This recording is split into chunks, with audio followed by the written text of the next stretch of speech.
Thanks for tuning in to another episode of the Most Excellent 80s Movies Podcast. Want to skip those ads and get early access? Become a member at truestory.fm/join and discover all the other great perks that come with it.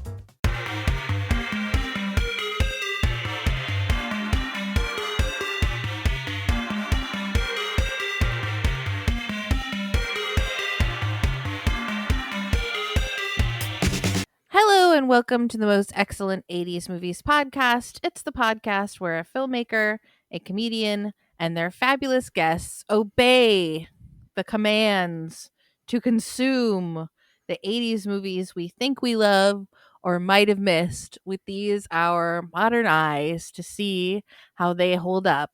And today we're talking about They Live, a movie selection from 1988.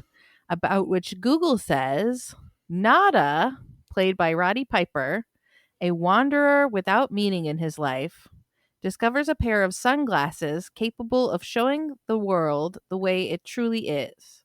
As he walks the streets of Los Angeles, Nada notices both the media and the government are comprised of subliminal messages meant to keep the population subdued, and that most of the social elite are skull-faced aliens bent on world domination. With this shocking discovery, Nada fights to free humanity from the mind-controlling aliens. And here comes the trailer.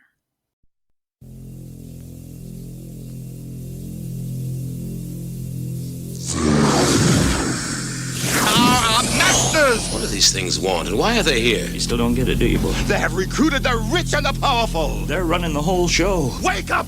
They're all about you, all around you.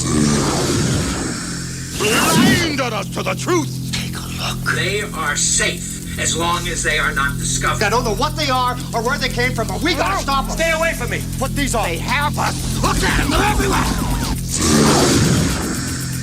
Our owners. We have no other choice. I don't like this one bit. Leave it alone, man. It ain't none of my business, ain't none of yours. We have been lulled into a trance. Listen to what I'm saying to you. We're in trouble. The whole world's in trouble. Control us. They're sending some kind of signals out of TV sets. I've got one that can see. Mama don't like tattletale. Now we start spilling some blood. Let's go. Push a button. I have come here to chew bubblegum and kick and I'm all out of bubblegum.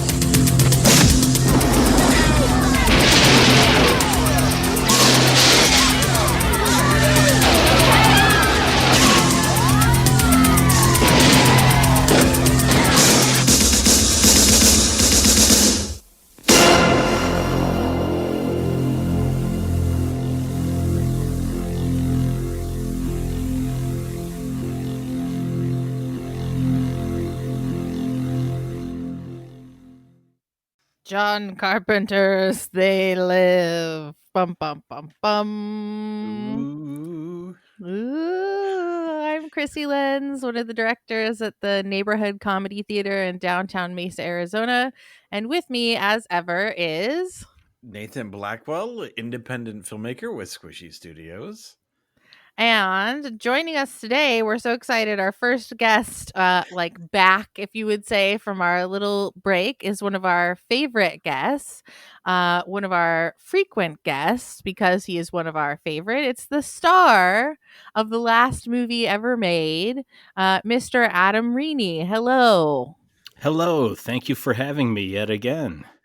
Yes, we're so pleased. How many is this? Is this 5 or 6? 5 Timers Club? Let's see. Okay, so Predator, Breakfast Club. I know that we've brought you Romancing the Stone. The Stone. What previous John... Didn't we bring and The Thing? The Thing. And then also Big Trouble in Little China. Ooh, yeah. So this is number 6 and your third John Carpenter film. That's right. That's exciting. So much John Carpenter. He's everywhere. Well, I feel like the best one... We've gotten most of the best ones already at this point now. That's just my Do you sidebar. count this as one of the best ones? I mean, it's a real shame that Ghosts of Mars was not in the 80s. Yeah, or it was Oh. vampires. I've never even heard of those two. Yeah, Vampires was, I think, early 90s. Right. Yeah. Escape from LA, that was 96. 98 was Vampires. Well, Ghosts of Mars 2001. So even if we did a 90s podcast, we couldn't cover Ghost of Mars. Nope. Mhm. That's too far outside of our purview. Right. That's another do it. podcast. Sorry. Yeah. Yeah, long time, big time John Carpenter fan. So it was fun to return to They Live. Was it? Okay. I would like to. I'm very curious about your impressions of it, Krissy, with your modern eyes. So this was your first time seeing it, right, Krissy? First time ever seeing it. I'm familiar with the iconic images from it. I'm familiar that this is a very popular cult classic movie. I've heard the chew bubblegum line a million times. I have seen the images of the skull-faced aliens and the, obey, consume, all of that. So I thought I knew what I was in for. But there was a lot more stumbling around than I thought that there would be. Admittedly, you could see They Live as an acquired taste, or maybe more of a mood taste.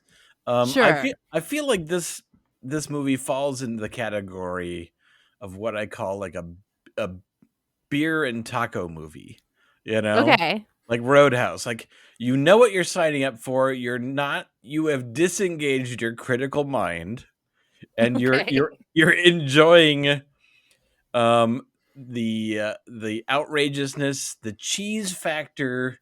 Adam, step in if you Oh yeah. Yes, I have I think a very different perspective on this movie, because I haven't seen this movie since I was 14. Oh my. Oh, and that's when I was very formative movie age. 14, it seemed like it was aimed directly at me. Mm.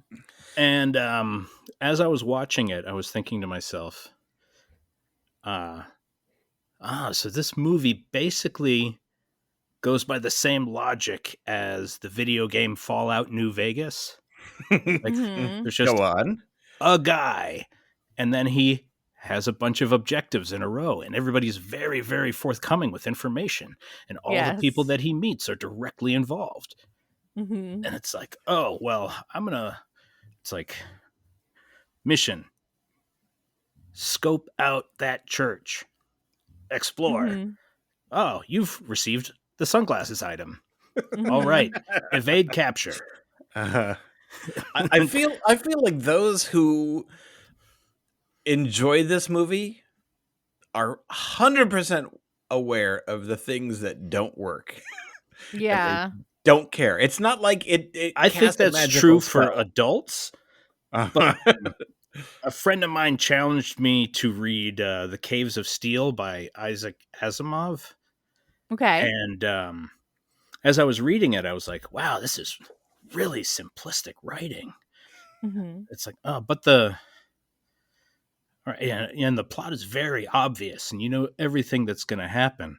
And it's like, so this is for young readers. This is for people who are still developing their critical thinking skills. And this is just a way for them to think about this idea. So it's like, They Live is basically Noam Chomsky for 14-year-olds. Okay. And casting a professional wrestler is perfect because that's how you're going to get mostly 14-year-olds. So that has to be the motivation behind the choice, right? That has to be it. It just seems to me like John Carpenter's like, all right, I'm going to get a whole generation of little Holden Caulfields out there thinking about consumerism. Yeah. thinking about the order to obey. Yeah. And the funny and thing watch about TV. That I noticed is the Shepherd Fairy Obey artwork that he did with Andre the Giant's face. Mm-hmm. Yeah. Today I was curious, did Hot Rod Roddy Piper ever fight Andre the Giant? And he did. And he just got destroyed. Wow. Andre the Giant beat him with his own belt. Oh, nice. Like smacked him with his own belt. And I'm like, oh, is that really all that art was just like using They Live and this Andre the Giant decimation mashup? Look, yeah, that's all you need to make a huge cultural splash. Make no mistake, Roddy Piper is a total ham sandwich in this movie, you know? Yeah. And I would not call him discount Kurt Russell. You kind of feel like the discount is too steep. Right. This is like Factory Farm Kurt Russell versus a wild bull. How would Kurt Russell? I don't know if Kurt Russell would be right for this, because I feel like there is a unintentional camp ham factor to this whole movie, even if you pulled Roddy Piper out. You know? Yeah. You can't have more than one credible actor in the movie. Yes. And that we've one got Keith David. Keith David. Yes, of course. Yeah. Yes. Elevating Who's the material. Every movie. Fantastic as always. His kind of sidekick, but not a sidekick. Mm-hmm. He didn't want to get involved at all. No, he very much did not want to get involved. He was like, got a wife and 2 kids. Very apparent. And he was just like recruited to shoot 19 guys, and that was his story.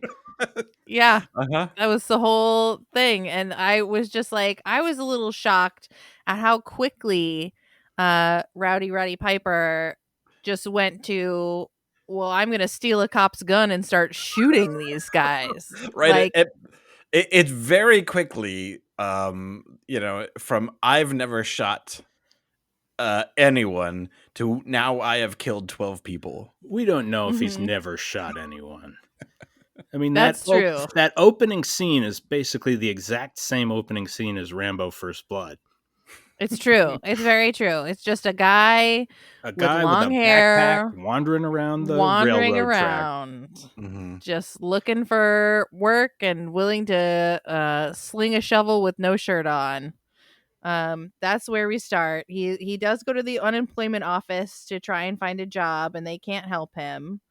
So Keith David he meets at the construction site, and he takes him to this like homeless encampment.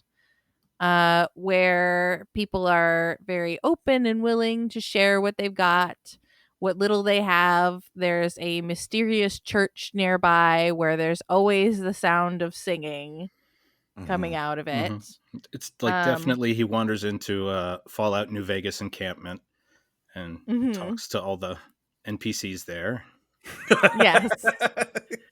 We meet the man and his daughter. We meet the homeless TV watching guy. I don't know how you would describe him. He comes back later, but he's just there to watch TV in the beginning. Yeah. There's a guy who played the bum in the 2 Back to the Future movies. Right. I knew I recognize him from something. Yes. Much more his transformation is so complete that I did not recognize him in the scene where he comes back. I remember just thinking, like, did we meet this guy? Is this was this? Did I leave for a minute and not realize it? Miss this very important character, or is it like in Fallout New Vegas when you break the quest tree and then end up somewhere and somebody acts like they know you but they've never met you before? I don't know. Yeah, it's a Bethesda problem. What's a Bethesda problem? That's the name of the company that did most of the Fallout movies. Okay. All right. That's why I wouldn't know.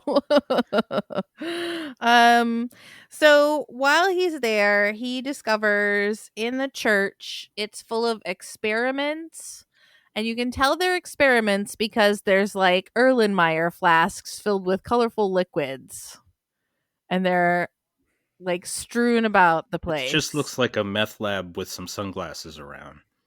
Yeah. Yeah. He finds a box that's full of sunglasses. But he finds the box and hides the box. No, he finds the box and puts it back until they he raid the stumbles church. across the secret hatch. He discovers the boxes. Then he closes the hatch gently. Mm-hmm. And then he Because sneaks he's trying away. to escape. Yeah. So that night, he does see the message on the wall inside the church. They live, we sleep. So that's our first like message on the wall. Mhm. And they raid. Cops come and like raid the church. They just like Bulldoze don't- the encampment they with a literal literally bulldozer. bulldoze it. There's like people in their vans struggling to get out of their vans, and the bulldozer is just cramming its way through a place where hundreds of people are camped out, living, just trying to live, and like the cops are like batoning them and Mm-hmm. And this is mowing one of them those down. things, like looking at it with modern eyes, Mm-hmm. and all the police cam footage that's out there. You got to admit these cops were pretty restrained. Like you saw them wait until they were, shoved by the preacher before beating him, and Boy, times have changed. Mm-hmm. It's a shocking scene, though. It was Yes. like, I was like, what the fuck is happening? It's just like, we're all like, we learned that not all the cops are alien bad guys. Mm-hmm. But are we to assume that the rest of them are conspirators? I think there's just a few bad apples. Right, right, of course. I don't feel like some of these guys had to be pushed very hard. So yeah, at this point, we don't know we're in a sci-fi movie yet. At this point, it's not until about a half hour in that the big reveal, and it goes hard, and there's like an electricity to this moment when he's got the sunglasses and he tries them on. And he puts them on, and everything looks like it's in a black and white 1950s movie. Not only is it black and white, but it has that feel. Like probably because some of the stuff of like him looking down the city streets probably were miniatures, and so it has that feel. Oh, a lot of them were matte paintings. Yeah, and so it immediately jumps 1 foot right into another genre at this point. And reveals what a lot of this stuff was all about. And I was waiting for it. Like, I knew that there was sunglasses at some point that show the skull-faced alien. So I was like, when's he going to get these sunglasses? Where do these sunglasses come from? Like, when's this going to happen? And then I checked the time when it happened, and it was like, oh boy, okay. All right. Yeah. It was a long beginning. It was 30 about minutes. 30 minutes, yeah. Well, yeah, but like the screenplay is like textbook screenplay where it's like at the 30-minute mark, that's where the thing happens. Like if you were in a bad screenwriting class, they would use this as a good diagram for a story. Like it hits the page numbers almost exactly as they would show up on the rubric. Yes. Well, yeah. You'd get an A if you wrote this movie for that class. I mean, I'd give you an A. Thank you. Thank you, Nathan. But yeah, as soon as he puts the sunglasses, all the magazines, all the billboards, all have subliminal messaging on it. Whether it's obey or reproduce. No thought. Stay asleep. Consume. Watch Work 8 TV. hours. Yeah. And at this point, I think part of the electricity of it is not only the novelty of this, but also it's like, thank God there's more to the story at this point, But just guy looking for work. Yeah. Yeah. Guy looking for work, finding nothing interesting. Yeah. Well, it just becomes a guy wandering, like looking at the weird stuff, looking at the weird signs, looking at the skull-faced aliens, insulting them and calling them ugly, and then getting attacked by them. Yeah, and at this point, his character also kind of shifts to kind of a bit of a meathead action hero. Yes. He takes a turn. He takes a turn from being like a sort of sympathetic, like shy, wandering man who just follows the rules and keeps his head down. America. I follow the rules. You just got to be more patient with life, Keith David. Yep.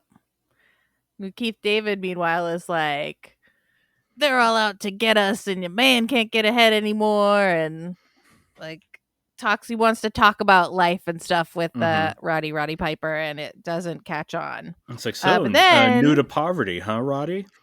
Yeah. But then as soon as he gets these glasses, he's like, you know what I'm going to do? Murder.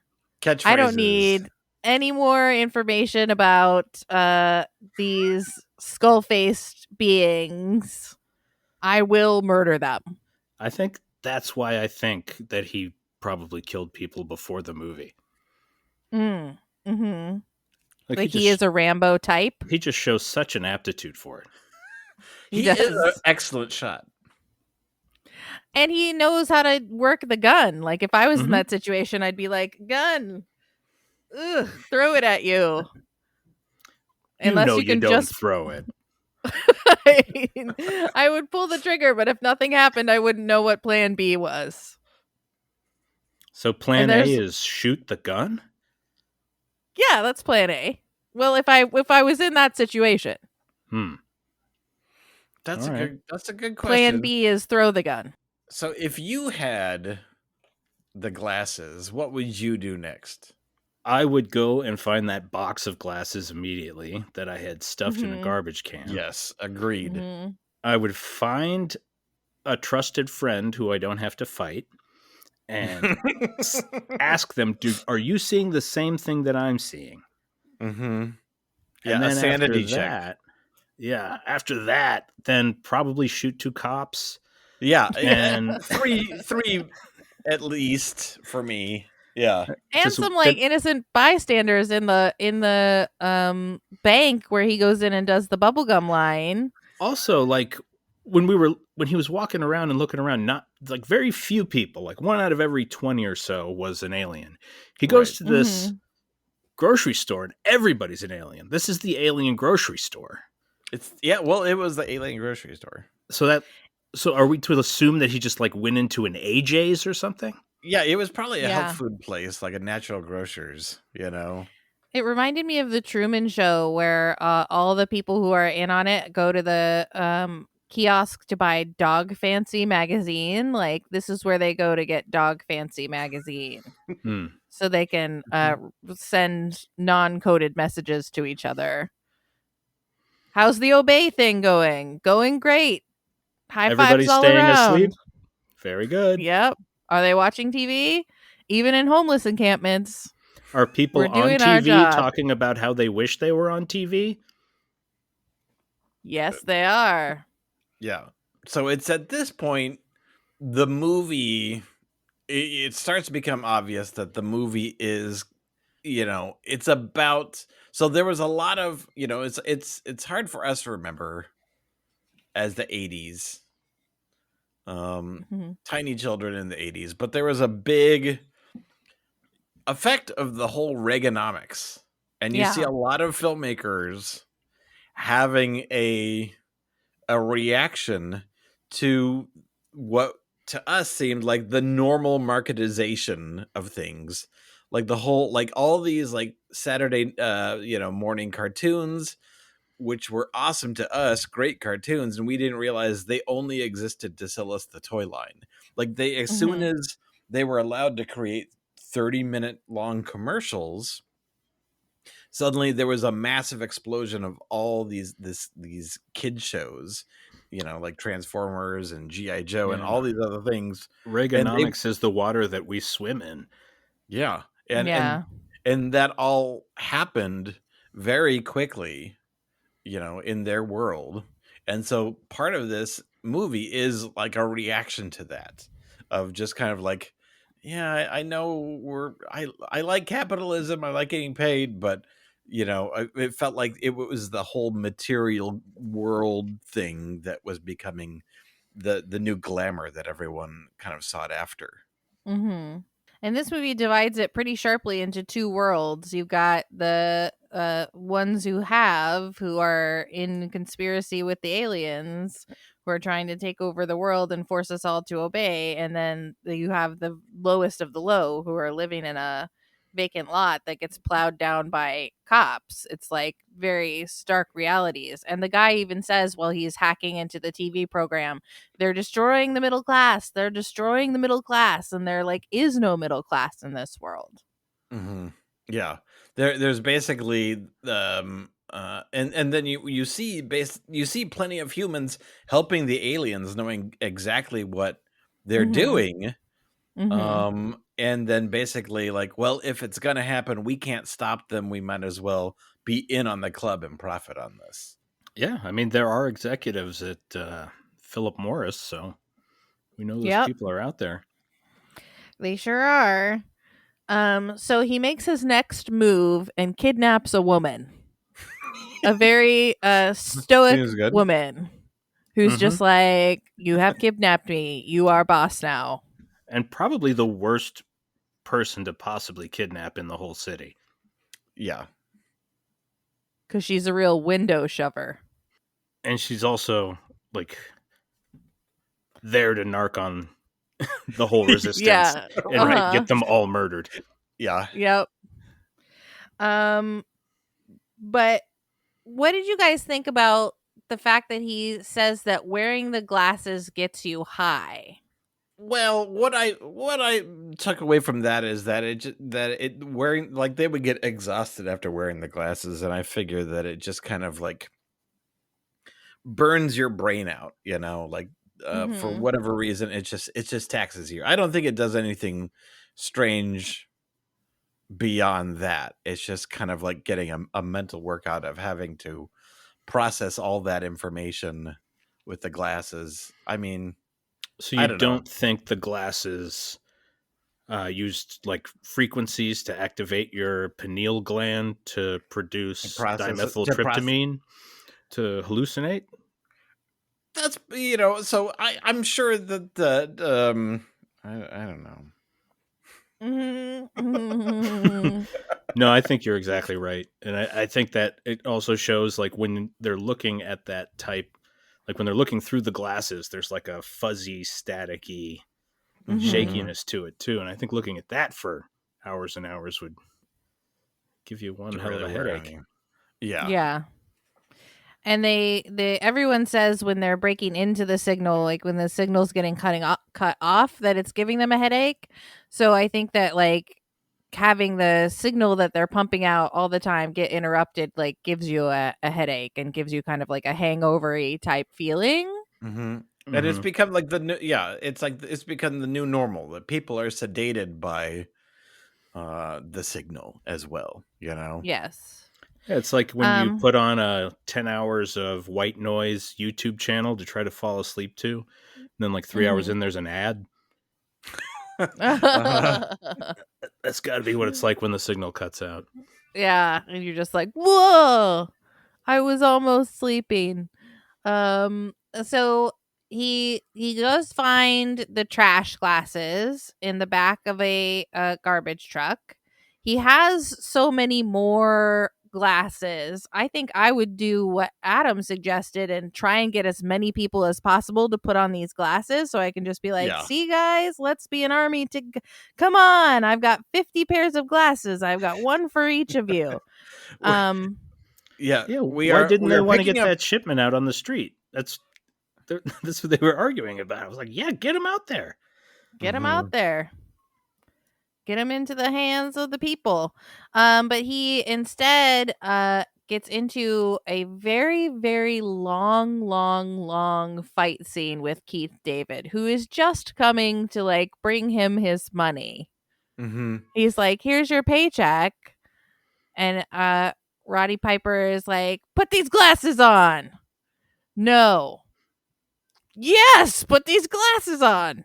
No. Let's have the world's longest fight scene about it. And it's very possible that it's maybe one of the more realistic fight scenes in the movie, only by the fact of, like, if you had someone who's wanted for murder and just really wants you to be on their side for a moment, there's no effing way that Keith David would be okay with that. And as soon as they start fighting, it's not about the glasses anymore, Yeah. It's now about the fight. And if you're going to cast Roddy Piper, you're going to need to have a match somewhere in the middle of it. You've got to shoot a 3-day fight sequence. Yeah. It was so much fighting. So much punching. But one of the things that I loved about it compared to a lot of 80s action movies is these guys are tired. They're so tired. It is such, and then they're just puffy and bruised and battered. Yeah. Just like, It's like, oh, good. You get the long fight, and then you get to see what the consequences look like. Yeah, it was very real. But then, like in Fallout, you sleep in a bed, and then you wake up and you're at 100% health again. Yeah, exactly. Yeah, they were fine. And I wasn't this fight recreated shot by shot? Yeah, South Park didn't. Was it South Park or the Family Guy? Yeah, South Park did. It was their episode where the two disabled people in the town fought each other. Like the exact fight. Wow. But it seems like it would be too long for a half-hour sitcom. It seemed like it never was going to end. Ugh. So they did have a fun little bit when he broke his back window of his car and then apologized for that. It's like, oh fuck, I went too far. Sorry. Oh, God, Sorry. But I feel meanwhile, like he's attacking him with a 2x4. Oops. And then he breaks the bottle, but the bottle just completely shatters. He's like, well, I can do nothing with this. And Roddy Piper laughs in his face, which was pretty a delightful bit of business in the middle of this.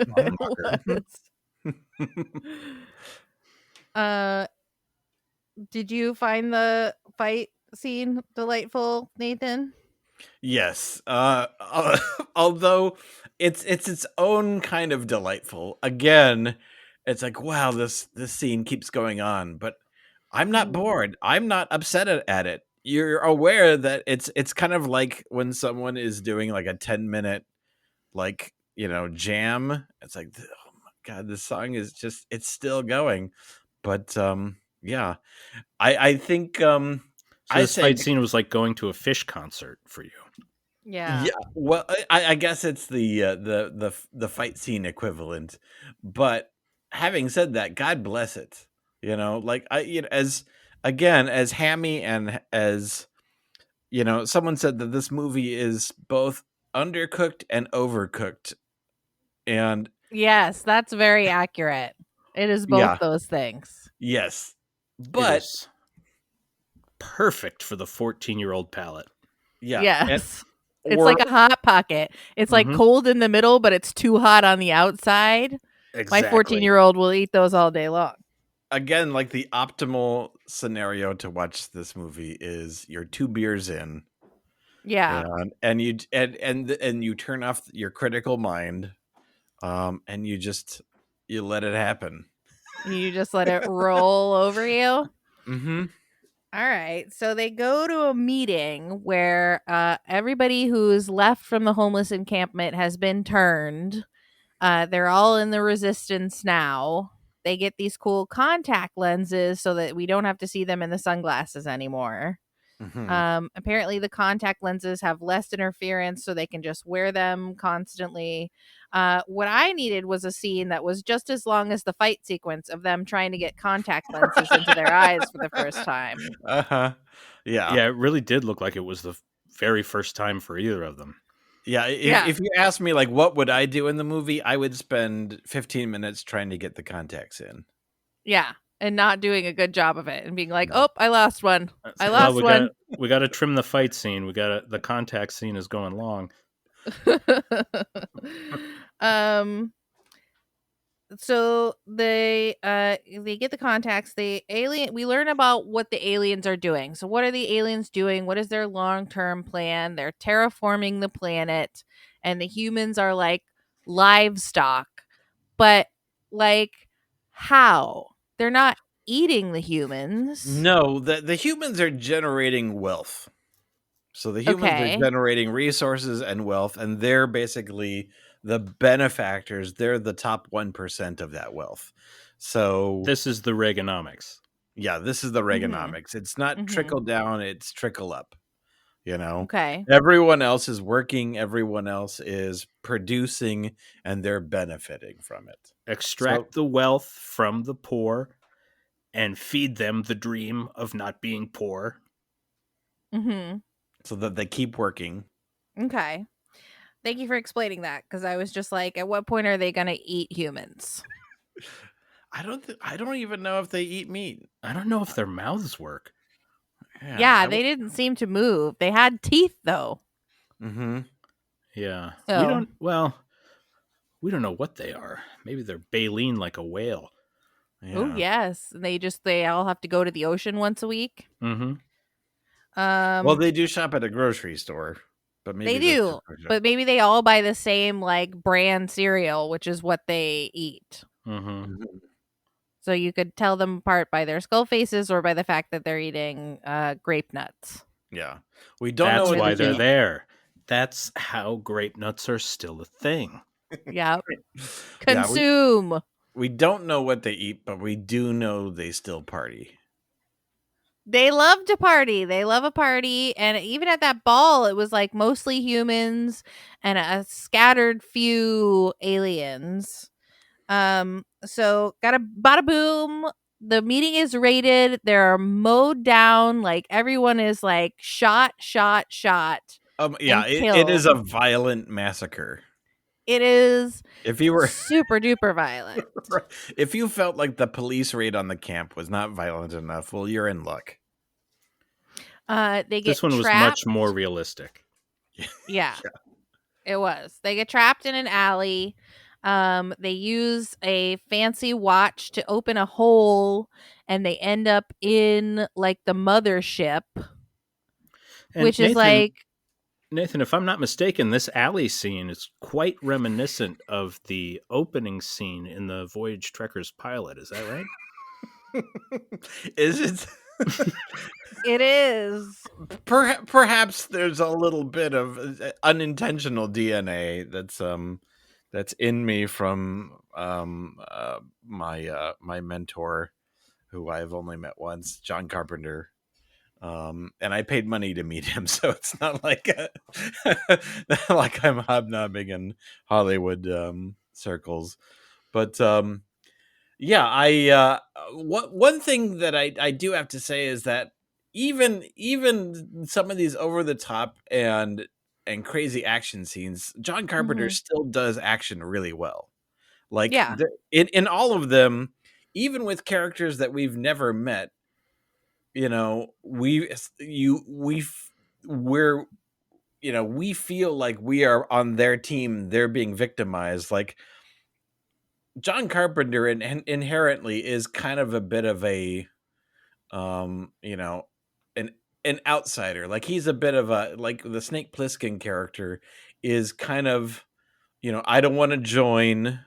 I don't want to be part of your system. I want to do what I'm doing. And so all our heroes, this rebellion, are kind of like that. They see that the system. It's interesting. So it's not, it's not like a, it's not quite a libertarian streak in it, because ultimately it's pro lower class, pro middle class, anti upper class, but it's definitely siding with the people who don't want to join. and they're essentially all gunned down by the system. You know, I think in all of his characters, there's also it's like a lot of his, especially action movies, they're kind of westerns, you know, Right. and the western character of being kind of like the outlaw or the people on the fringe. Yeah, and it's all they seem to be little insurgencies. Yeah, and it's and like Roddy Piper and Keith David kind of seem like what you would see in a western duo, you know. They're both basically fighters. They're both, one is not directly underneath them. They're kind of partners side by side. They don't want to work with each other. It feels very, they immediately state their worldview as soon as they meet whoever. Yeah, that's true. But yeah, I in a lot of John Carpenter's action movies, you can kind of get that western vibe from them, you know, especially like Big Trouble in Little China. And I mean, Snake Plissken in Escape from New York is basically doing Clint Eastwood, you know. He's doing a John Wayne in Big Trouble in Little China. Yeah, absolutely.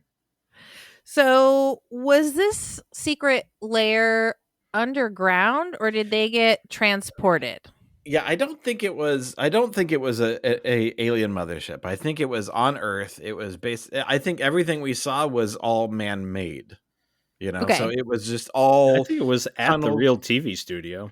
Yeah, probably. I think it was at the TV studio. Yeah, I think it was like the equivalent of like, oh, we've got these Secret Service bunkers that we, you know, take VIPs down. It's just long hallways and rooms, and basically it's like a vault. Yeah, I don't think that. Yeah, exactly. It'd be like a vault where you would survive like a fallout or something like that. Yeah. And so make a new something like a Fallout. Yes. Yes. Very good. And I don't think the aliens made any of the things that we saw other than like their transporter devices. I think it was all man-made tunnels that they had commissioned by humans. Okay. So luckily for us, we meet the homeless guy from the beginning, who is just like, Mr. Let me show you around. He does look exactly like a brunette Kenny Rogers, and he is like, let me show you everything, including where the signal comes from. Yep, hey guys, we gotta love the signal. The signal gives us everything that we have here, and there's where it comes from. Say, you guys don't look like you are dressed up nice for this party. Yeah, so he's definitely a collaborator and a very trusting guy. Yeah, he's so open. Yeah, it's great how he wants to show off for them, you know, and he wants to show them all these things and to show them that he's now such a big shot. That was really nice. He's been able to play with the watch way longer than you have. Yeah, it's true. He knows how the watch works. He got a little tutorial about the watch. So they fight. Kablooey. There's just like catastrophe after catastrophe, explosion after explosion. They have infinite ammo turned on. They do. They got that cheat code. It's a mod. Yeah, it's a mod. They fight their way up to the roof.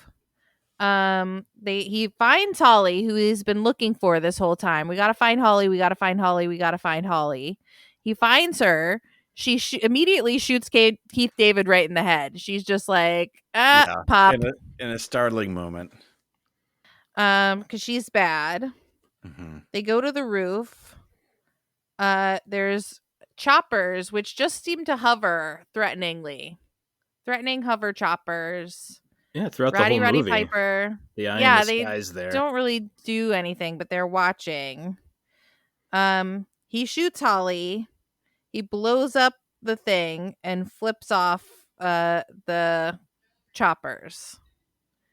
And then all of a sudden, people everywhere can see the skull people. They're just like sitting in a bar watching TV, and they look over, and it's like, do we see this guy with the blue and pink skull? Are we all seeing this? Yes, we're all seeing it. So they busted the signal, and now everyone can see. And then the world got better? Question mark. That's the end. That's all we know. That's the end of the movie. Kind of a That's contra the end of They ending. Live. Mm-hmm. Yeah, it's I mean, the very last shot is of is a romantic scene. It's a romantic scene with two people who love each other very much, and man and wife. Yes, in their marital bed for procreation only. And the male is all of a sudden one of these monsters. Mm-hmm. Mm-hmm. And the but woman that made me wonder, because earlier when Roddy Piper shot those two policemen, and he was like, "Boy, you guys are some kind of ugly, brother." And they say, "Hey, look, you look just as gross to us as we do to you." Yes, he did say that. Mm-hmm. So it's like, so both of these people were slumming it. Mm-hmm. And what would the child look like? I think James Woods.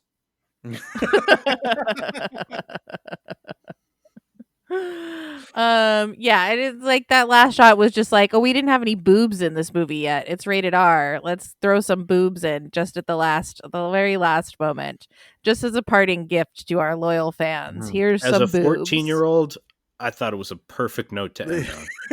It was mwah, chef's kiss. Yeah. So on a scale of one pair of magical one bubble gum. Yeah, okay. So but we're all out of that. Oh, okay. So sunglasses? Yeah, on a scale of 1 pair of sunglasses to 10 pair of sunglasses, so you can share them with other people and liberate other minds. Mm-hmm. Nathan, what do you give? They Live. I always have to go first. Because you go first. Okay. So again, everything that is overcooked or undercooked, I fully acknowledge. Okay. But again, you love it anyway. Love is a strong word. Very like. I accept it on its own terms, and I recommend that other people do the same. That's what a relationship should be. Yeah, so I'm going to give it 8 pairs of sunglasses for what it is. I think a great beer and taco movie. Beer and taco. Enjoy it in an evening. Enjoy it with loved ones. Bring the kids in and blow their effing minds. Rocket refused to watch this movie with me. I read him the description, and he watched the first 5 minutes, and he was like, "I'm out." And he's 14, so he would not be sucked in. That's the thing, attention spans of these kids these days. Yeah, it doesn't hook them in the first 5 minutes. Like, they're out. Yeah. All right, Adam, how many sunglasses do you give They Live? I think this is a very important, influential piece of media. I think it's required viewing for every 14-year-old in the country. Mm-hmm. I think it's important to engage with these ideas, and I think it's important for people who get wrapped up in the drama of professional wrestling. Mm-hmm. Go on. To be given to them in a method this palatable. Okay. So I'm going to give it a 14. Okay. Because it's sort of like a grandfathered in, like an honorary doctorate. Okay. All right. Symbolic of the 14-year-old in us all. perfection. That's the same thing you gave Citizen Kane a 14. Mm-hmm. I have 14 out of very 10. much the same point of view about Citizen Kane as I do about this. Okay. So I'm going to differ a little bit from the two of you, I think.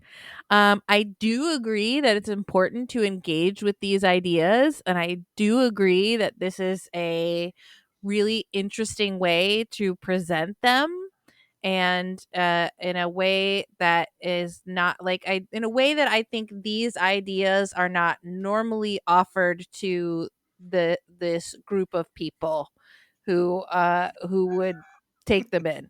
But I think I feel about this movie the way that Nathan felt about Grease 2.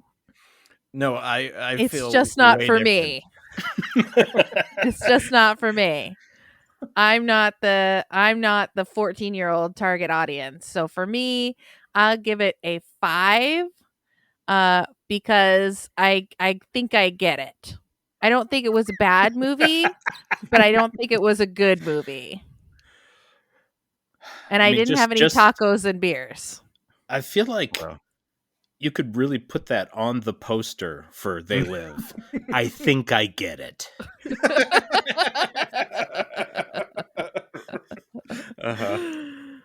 It is laid out that explicitly. I think I get it. Yeah. I think I get it. What about a deep cut recommendation? Was it easy or hard to come up with one? Well, I'm going to recommend the game Fallout New Vegas. Oh. I hope that wasn't yours, Adam. No. I have a different one. But actually, Fallout New Vegas still hits, everyone. It still hits. It's still good. I could probably get Rocket hooked on that faster than I could get him hooked on They Live. I don't know. The loading screens take a really long time. Yeah, it hasn't been remastered yet, has it? No. So what I'm interested is, so Krissy, what are your plans now? How are you going to get Rocket to watch They Live? I'm going to tell him that you guys said he has to. Okay. That he has to obey and consume. Classic peer pressure. It always works. Yep. Should we take this moment to talk to Rocket? Should we record a special segment right now? Do your pitch. Okay. So this is you and I, Adam. All right, Rocket. Good to see you. That's Adam. This is Nathan. Of course. Thank you to the podcast here for having us. Thank you to the moderators. And I believe that if you are willing to sit through the first 29 minutes, that this can be worth it for you, even as just a cultural artifact. This is a part of your film education. Very good. Let me play bad cop. Rocket, you're in fucking trouble right now because you walked out of the first 5 minutes. Look, I get it. I'm not gonna lie to you. Like the first 25 minutes is gonna be just like that. But you know what? Honestly, skip to 30 minutes into the movie. Start it from there. No, Bob's your uncle. No, and then report back. You need a very cursory outline of the effects of Reaganomics, or the whole thing doesn't work. Okay, all right. Well, Adam, you've Rocket, you've got your marching orders. Report back. All right, will do. I'll let you know how it plays out. I still think I could get him to play Fallout New Vegas first. Is that your real recommendation, Nathan? No, I think I'm going to. I think I'm going to recommend another movie that does a great job at skewering capitalism. Fight Club. It's a great time to revisit. It still holds up. Okay. It goes hard. But it's almost reverse undercooked, overcooked. Yes. So it's not that you can't lay them over each other. Like I was trying to figure out what are good fun takes on capitalism. You know, we Yeah. do get this great thing to where we can lampoon our own systems, that we can hate our own systems. And I think when Fight Club came out, that was it's just such a David Fincher made such a cinematic movie that I say that it holds up. I haven't seen it in a while. I hope it holds up. It'll be great. I'll show it to Rocket and see what he says. Okay. What do you recommend, Adam? Well, my recommendation is something that I name checked a little bit earlier, but for all of the 14-year-olds that are engaging with these ideas, like as soon as you turn 17 or 18, I would recommend Understanding Power, the indispensable Chomsky. Oh, that's great. That's a very smart recommendation. It's basically highlights from a lot of different talks that he gave about these kinds of subjects. And it's a lot more compelling than They Live. Okay. All right. I love that. That was a recommendation that makes us seem smart. I'm going to do one that makes us seem dumb. Okay, great. I recommend the music of Green Day, specifically the album American Idiot. And even more specifically, the song Know Your Enemy, which is not on American Idiot. It's on 21st Century Breakdown. But I think that they play with a lot of these ideas in a musical way, which a 14-year-old would find very palatable. I think their music holds up. I think they as a band hold up. And I think that they do a good job of getting these ideas into the hands of people our age and people younger than us. So that's what I recommend. So Green Day still hits. Green Day still hits. I just saw them live at Chase Field, which is the big ballpark here in Arizona, and they played for 2.5 hours, and they played all of Dookie. And then they played a bunch more songs, and then they played all of American Idiot, like in order as they go on the album. And then they did the Fight from They Live. Then they did the whole thing. I didn't know what I was seeing because I hadn't experienced They Live yet, but it was incredible. I was like, why are they still fighting? You were watching They Live and going, they're doing the Green Day fight. They're doing the Green Day fight. I get it now. Suddenly my eyes are open and I see. Wonderful. Well, I really appreciated hearing your guys' point of view on this movie. Adam, what should people check out? If you wanted to recommend something for people to check out, to plug something you're in, perhaps, what would you like to plug? Well, I would like to plug the last movie ever made. And okay, good. I would also like to plug the Voyage Trekkers pilot so you can see that alleyway shootout. Yeah. Which was at the Neighborhood Comedy Theater. Nice. I accept these shameless plugs. Nathan, what is the best way for people to see either Voyage Trekkers or the last movie ever made? Yeah, so my production company, Squishy Studios, we're on YouTube, so you can just go to Squishy Studios and check out our short films. You can check out the trailer for our feature film, the last movie ever made, and there's links to our web series Voyage Trekkers on there. But yeah, it's the movie is on Amazon and Apple right now, so you can rent it for just a few dollars. It was definitely a labor of love, a lot. Nathan, is it better if they rent it or if they buy it? I mean, technically it's better if they buy it, but right now the prices are so similar. It's on sale at this exact moment. Really? Yeah. It's what a on deal. Sale. I know, right? So I think it's right now it's only $5 to own and it's like $3 or $4 to rent. Just But think, a yeah. year and a half ago, you would have to fly somewhere, and buy a ticket to a film festival, and all of these things. But now, it's so easy. From the comfort of your home. Yeah, and if you do check out the movie, let us know what you think. We're on IMDb, we're on Letterboxd, and we certainly appreciate your feedback. So thanks, guys. Awesome. And so if you're here with us at the end and you listen to all of our plugs and stuff, consider doing that for us too. Like, rate, review, subscribe, thumbs up, tell a friend, all of those things that really help a podcast. Also, if you've got more than $5 to throw around, if you've already spent the $5 to own the last movie ever made and you've still got a $5 bill in your hand and you're like, what am I going to do with this? Become a member of the Most Excellent 80s Movies podcast. It's just $5 a month. You get a lot of extra goodies and I wanted to say snacks, but they're like audible snacks. They're snacks for your ears. Where you get a little bit of extra chit chat with the host and some Discord access and a bunch of fun stuff. So please consider doing that for us.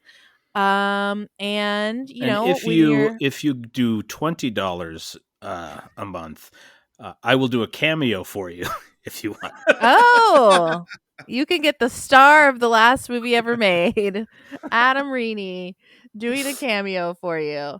I love it. Thank you so much. And when you're out there in the world, be sure to keep the Most Excellent 80s Movies podcast motto in mind. Be excellent to each other and party on, dudes.